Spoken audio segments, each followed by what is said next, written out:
తెలంగాణ ఎన్నికలపై EC serious సంచలన నిర్ణయం అంటూ వార్తలు అయితే వస్తున్నాయండి. దీనికి సంబంధించి వివరాలు చెప్పడానికే వీడియో చేయడం జరుగుతుంది.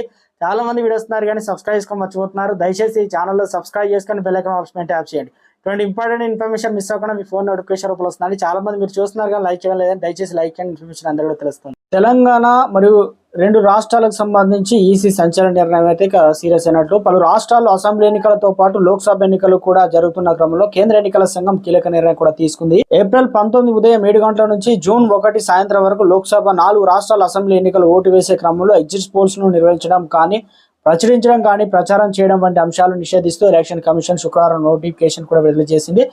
ఎన్నికల నిబంధనల ప్రకారం పోలింగ్ ముగింపు కోసం నిర్ణయించిన 48 గంటల వ్యవధిలో ఎలాంటి సర్వే ఫలితాలను కూడా వెల్లడించకూడదని, ఎన్నికలకు సంబంధించిన సర్వే ఫలితాలను ఎలక్ట్రానిక్ మీడియాలో కూడా ప్రదర్శించకూడదని నోటిఫికేషన్లో ఎన్నికల సంఘం అయితే స్పష్టం చేసింది.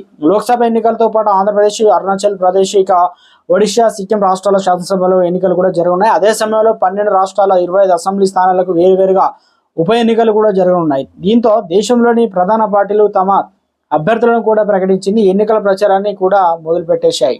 మరోసారి ఎగ్జిట్ పోల్ ఆధారంగా ఓటరు ప్రభావితమయ్యే అవకాశం కూడా ఉంది కాబట్టి మొత్తానికి సీరియస్ అయితే కావడం జరిగింది. ఇక వీటిని అయితే నిషేధించడం జరిగింది. తెలంగాణలో మరోసారి కీలక నిర్ణయం అయితే ఎగ్జిట్ పోల్కు సంబంధించి కావచ్చు, ఇక లోక్సభకు సంబంధించి మొత్తానికి ఎన్నికల కమిషన్ గట్టిగానే సీరియస్ అయినట్లు వార్తా కథనాలు అయితే వినిపిస్తుంది.